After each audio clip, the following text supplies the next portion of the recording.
북 앞에만 서면 나는 왜 작아지는가. 예, 여러분 안녕하세요. 라이언 킨즈의 은하입니다. 예, 여러분 썸네일에서 보신 분들은 좀 눈치를 채셨을지 모르겠지만, 예, 오늘은 여러분과 이 시대를 살아가는 우리가 과연 반일을 하는 것이 맞는 일인가, 예, 반중을 하는 것이 맞는 일인가, 반일 대 반중, 우리는 과연 어느 쪽에 줄을 서는 것이 나중에 우리의 후대기에, 예, 후손들에게 우리가 정말 조상으로서, 예, 참 현명하고 똑똑한 판단을 했다라고 당당하게 주장할 수 있을까, 그런 거에 대해서 한번 여러분과, 예, 같이 생각하고 얘기를 할 수 있는, 소통할 수 있는 그런 시간이 됐으면 좋겠는데요. 친냉전 시대라고 불리는 지금 우리는 누가 적이고 누가 동지인가를 정말 정확히 보지 않으면 안 된다, 라는 입장에서 왜 그러면 그렇게 중요한 것인가. 뭐 그거야말로 대한민국에 국군이 달려있고 거기에 대한민국이 죽느냐 사느냐, 뭐 생존의 문제가 달려있기 때문인 거죠. 뭐 이거에 대한 대답은 사실, 뭐 문제는 아주 간단하고 명쾌한 내용이 아닐 수가 없습니다. 왜일까요? 여러분, 우리 한반도에서 북핵의 위협이 사라졌습니까? 우리는 그대로 북핵의 위협을 머리에 이고 그렇게 매일은 아니죠. 매일은 아니지만 뭐 수없이 북한에서는 지금 미사일을 쏴대고 있는 것이 현실이 아닙니까? 그리고 이 북한을 뒤에서 배후에서 조종하고 지원하고, 또 사실 이 북한과 군사 동맹을 맺고 있는 나라가 바로 중국인 것입니다. 해방 이후에 1948년 한반도의 자유민주주의 체제 대한민국이, 예, 건국이 되죠. 그 이후로 1950년 6월 25일 6.25 전쟁이 발발하지 않습니까? 이때 북한군의 남침으로 인해서 낙동강까지 밀고 들어오는 그런 상황 속에서 뭐 한반도, 이 남한 다 통틀어서요, 뭐 초토화가 되는 거죠. 예, 그런 상황 속에서, 예, 유엔 군이 참전을 해주고, 그리고 연합군이 참전을 하고 우리의 북군이 같이 북진을 해서, 그래서 인천 상륙 작전을 통해서 어떻게 되죠? 압록강까지, 예, 밀고 들어갈 수 있었습니다. 하지만 그 뒤로 어떻게 됐나요? 중공군의 개입으로 우리는 후퇴를 하게 되죠. 예, 계속 후퇴를 하면서 밀고 당기는 그런 격정 끝에 결국에는 그 상황 속에서 한반도는 허리가 두동강이 나고, 그리고 지금의 38도 선이 그어지게 된 것이 아닙니까? 네, 여러분, 여기에 중공군의 개입이 없었다면 한반도는 그때 자유통일을 이루었을 것입니다. 그랬다면 지금 현재 자유도 인권도 없이 김씨 일가의 노예로 전락이 돼서 신음하면서 살아가는, 지금 북한에서 죽지 못해 살고 있는 북한 주민도 안 생기지 않았을까요? 여러분, 좌파들은 늘상 얘기를 합니다. 역사를 잊은 민족에게는 미래가 없다, 이렇게 구호처럼 항상 연발을 하지만요, 도대체 그 역사라는 것은 왜 유독 일제시대에만 한정이 되고 국한되는 걸까요? 왜 그 일제시대에서 연연해 하면서 피해국가, 피해자의 입장을 벗어나지 못하는 걸까요? 우리 한국 사회는 분명히 36년간의 일제강점기도 존재합니다. 있습니다. 하지만 조선 왕조 500년 어땠나요? 그 당시에 사대부, 우리의 양반님네들, 그 모습을 보자면 아주 뿌리 깊은 곳에 유교 사상을 기반한 중국의 사대주의. 이 사대주의야말로 중국에게 갖은 모욕과 협박과 침략을 받아오지 않았습니까? 그래서 조선은 중국에게 때마다 철마다 조공을 바쳐라 하면은 조공을 바쳐야 했었고, 또 참 조선의 왕자까지도 볼모로 인질로 그렇게 잡혀 보내지기까지 하는 그런 굴욕을 겪기도 했습니다. 이것뿐만인가요? 공녀라고 해서 조선의 여자까지도 스스로 갖다 바치기까지 했죠. 이렇게 돈 바쳐, 마음 바쳐, 여자 바쳐, 이렇게 수백 년간에 걸쳐서 중국은 조선반도를 수없이 유린해 온 것이 사실입니다. 네, 여러분, 조선시대뿐 아니라 현재도 중국은 마찬가지입니다. 시진핑은 트럼프 대통령을 만나 한반도 문제를 논의할 때 한반도는 원래 중국의 일부였다고 주장을 한 바가 있었죠. 한국을 이렇게 중국의 일부로 보면서 혀를 널름널름거리는 중국. 이런 중국에 대해서 왜 한마디 말을 못하는 걸까요? 또 사드 배치 보복으로 우리 국내 기업에게 피해를 주고 위해를 가하는 그런 중국에 대해서 우리 정부는 역시 침묵으로 일관을 합니다. 이런 중국에 대해서 우리는 지금 어떠죠? 그때가 2017년도였나요? 베이징 연설에서 우리의 지도자는 이렇게 말을 합니다.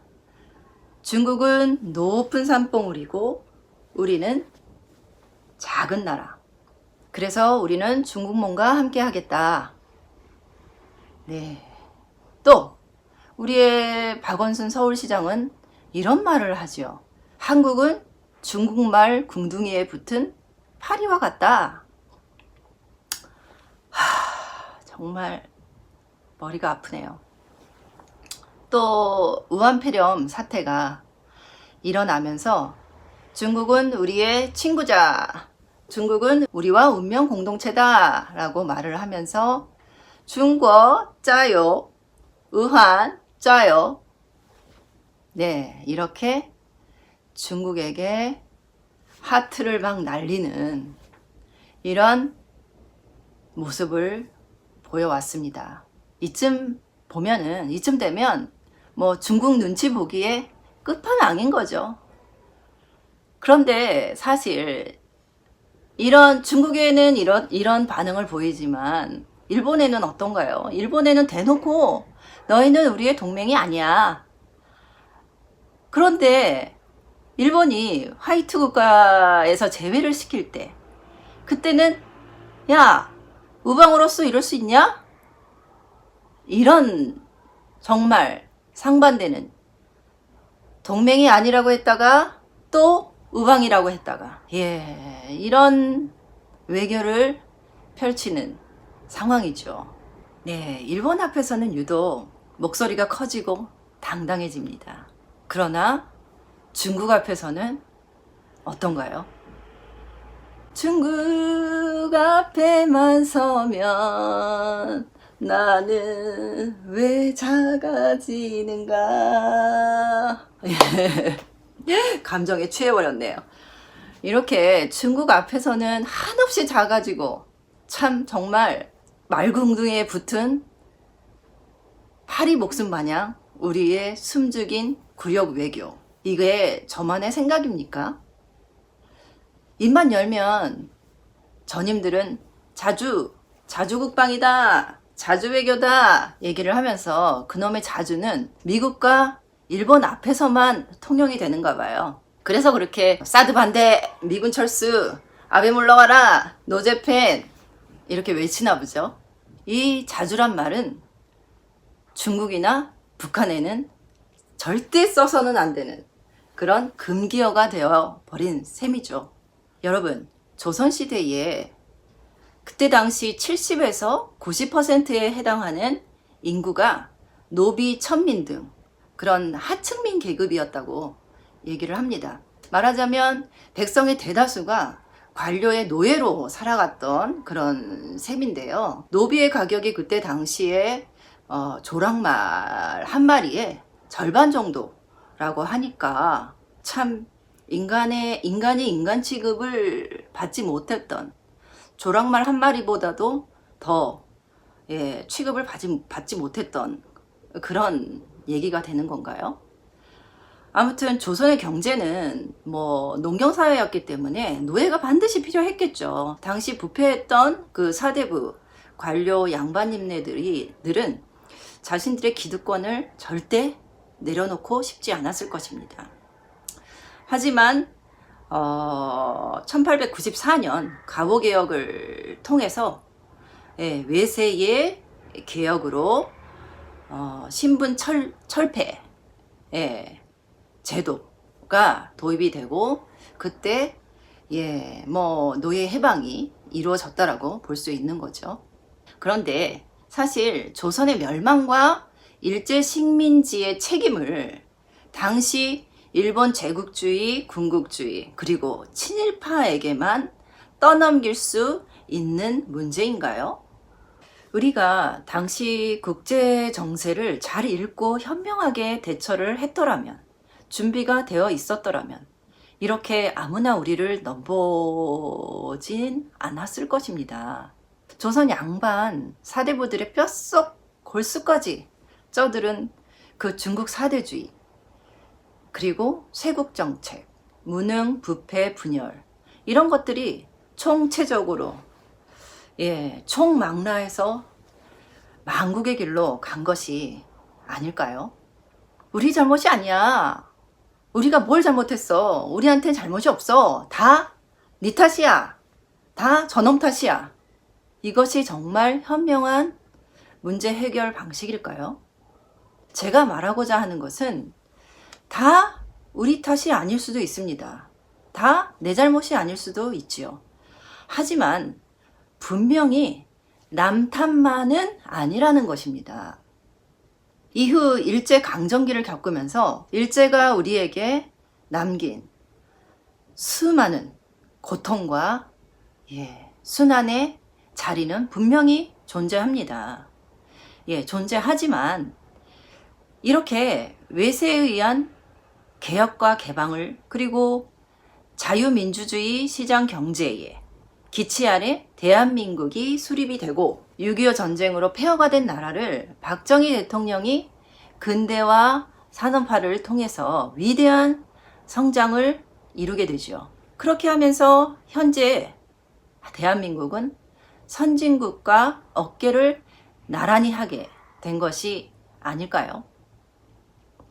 참으로 안타까운 일이지만 한국에서는 정말 무서우리만큼 뿌리 깊은 반일 감정이 도사리고 있는 것은 정말 부정할 수 없어 보입니다.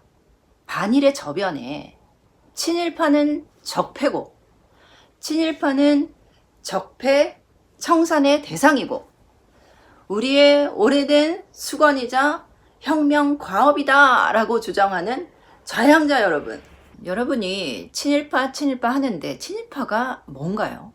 사전적인 의미를 보자면 구한말 일제강점기에 일제 침략을 직간접적으로 도왔다거나 독립운동을 방해했다거나 동족에게 위해를 가했던 그런 자들을 가리키는 말이라고 보여지는데요. 지금 우리가 과연 일제에게 나라를 빼앗겼던 그때 일제강점기 식민지 시대를 살고 있나요? 21세기를 살아가는 우리가 왜 반일을 하지 않으면 매국노 친일파가 돼야 되고, 친일파는 반드시 없애버려야 할 악의 상징과 같은 존재로 치부를 받아야 하는 걸까요? 일본인과 일본 거래처와 좋은 신뢰 관계를 쌓으면서 발전적인 파트너, 비즈니스 파트너의 모습으로 예, 나아가고 있는 것이 현실입니다. 일본 유학이라든지 또 취업이라든지 이런 일본에서의 한국인의 활동들도 아주 그 어느 때보다 급증하고 있는 것이 뭐 지금의 현실이죠. 예, 노 재팬을 외치면서 일본 제품 불매 운동에 열을 올리시는 분들이 계시는데요. 도대체 어디까지가 이 시대에 우리가 청산해야 할 친일파인가요? 일본 기업 유니클로라든지 소니, 캐논 제품 사지도 말고 쓰지도 말고 또 유니클로에서 용돈을 벌기 위해서 알바를 한다면 그것은 친일파인가요? 이것은 사실 저희 아들의 얘기이기도 합니다. 저희 아들은 일본에서 대학을 다니면서 자신이 용돈을 벌기 위해서 유니클로에서 알바를 하는데요. 자신이 언제 한 번은 와가지고 그런 얘기를 하더라고요. 자기가 알바를 하면서 깜짝 놀란 게 그 매장에 알바생들이 한국인들이 정말 많다는 거예요. 그렇게 뭐 자신으로 보자면 뭐 형이나 누나뻘이 되는 그런 한국인들이 와서 알바를 원하고 열심히 일을 한다는 거죠. 그래서 뭐 지금도 아주 좋은 관계를 유지하면서 그렇게 지내고 있는 줄 아는데요. 이렇게 한국과 일본은 정말 뗄래야 뗄 수 없는 그런 입장인 게 사실이죠. 뭐 또 그렇고 돈가스나 스시나 뭐 라멘이나 여러분들 안 좋아하세요? 그리고 일제차 렉서스 타고 다니면서 뭐 일본 애니메이션 보고 또 뭐죠? 일본 게임 너무나 좋아하시잖아요. 그런 사람들은 어때요? 뭐 그렇다고 해서 친일파인가요? 그럼 또 케이팝 아이돌 우리 BTS 일본 공연을 위해서 일본에 자주 오고 가고 했던 걸로 알고 있는데 이런 일본 팬들과의 교류 이런 건 어떻게 생각하세요? 친일적인 행보라서 지탄을 받아야 하는 그런 건가요? 우리가 21세기 현재 국제 정세에 맞게 자유의반국으로 한미일 3개국의 굳건한 안보 협력에 대해서 주장을 하는 이런 발언들에 대해서는 왜 친일파가 돼야 되고 토착 왜구가 돼야 되는 건가요? 여러분 현재 중국 공산당을 한번 봐보세요. 필리핀, 베트남, 또 일본 인근의 남중국해의 주변 섬이라든지 이런 뭐 바다는 자신들의 바다다라고 주장을 하고 그리고 또 그 주변에 인공섬을 만들어서 무력으로 침략하고자 하는 그런 속내를 드러내고 있지 않습니까? 홍콩, 타이완 뭐 역시도 중국의 속국쯤으로 여기고 있는 건 말할 것도 없고요. 뭐 신장, 위구르, 티베트, 몽골 이런 나라들을 침략을 해서 이 소수 민족들의 정말 말 못하는 그런 인권 침해와 민족 정화, 종교 탄압, 뭐 인신매매, 장기매매 정말 우리의 상상을 초월하죠. 2012년부터 시진핑은 중화민국의 위대한 부흥을 외치면서 1대1로를 구축하기 위해서 차이나머니를 믿기로 해서 그래서 또 동남아 여러 나라 국가들과 아프리카, 뭐 유럽까지도 끌어들여서 중국의 패권을 확장시키기 위한 지금 행보를 보이고 있는데 과연 현재 어떤가요?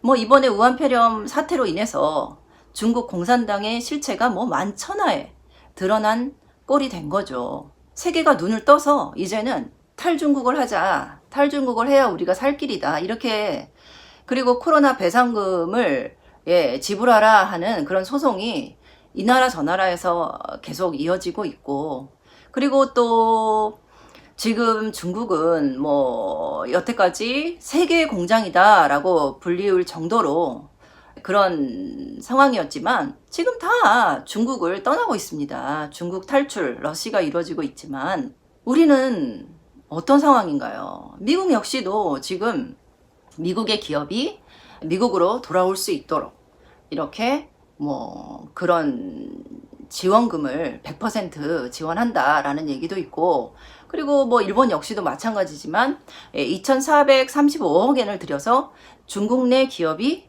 일본, 자국 기업이 일본으로 철수할 수 있도록 그렇게 지원을 하고 있죠. 그것이 현실입니다. 네, 전 미국 유엔 대사 니키 헤일리 씨는 지난 4월 23일 Stop Communist China라는 제목의 서명 운동에 동참해 줄 것을 인터넷에 올렸습니다. 맞습니다. Stop 중국 공산당을 우리는 외쳐야 할 때입니다. 현 시대에 친중이라는 것은 중국화, 공산화를 말하는 것이기 때문입니다. 여러분은 중국 공산당을 믿으십니까? 중국 공산당은 각 국가의 주권을 약화시키고 그래서 패권을 장악하여 전 세계의 중국화, 공산화를 꾀하고 있습니다. 이것이 저들이 말하는 1대1로이자 중국몽 아니겠습니까? 더군다나 중국의 내부 분열이 급속도로 가시화되고 있는 상황이죠. 중국 내부 경제 붕괴로 인해서 자칫하면 3차 대전으로 비화될 수 있는 그런 상황 속에서 중국과 미국의 충돌을 우리는 어떻게 바라보고 대처를 해야 할까요?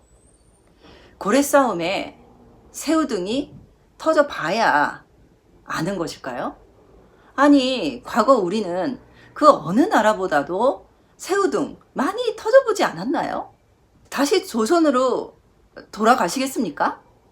하지만 말 궁둥이에 붙어서 사는 파리 신세를 자처한다면 구제할 길이 없는 거죠. 이렇게 국제 정세와 흐름을 보고 들으면서도 예전에 조선시대 우리 양반님들 마냥 바깥 세상과 단절하고 난 몰라 당파 싸움, 밥그릇 싸움에 날이 새고 중국을 높은 산봉우리로 섬기실 텐가요?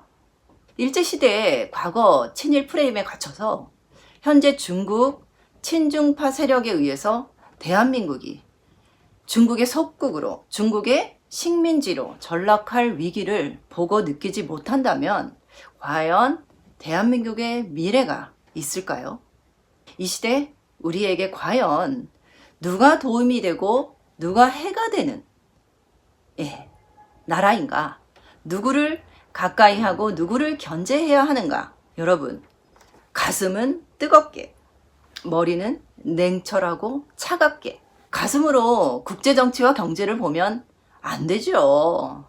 사람이 먼저요? 따뜻한 정치요? 그게 뭐예요? 도대체 따뜻한 정치가 뭔가요? 대기업 돈 뜯어다가 서민 약자들한테 막 나눠주는 게 그게 따뜻한 정치인가요? 국민의 혈세를 막 뿌려대는 게 그게 사람이 먼저인 세상인가요? 평등하게 못 사는 세상을 만드는 게 그게 공정한 세상입니까? 네, 여러분, 감성의 영역에서 헤어나시기를 바랍니다.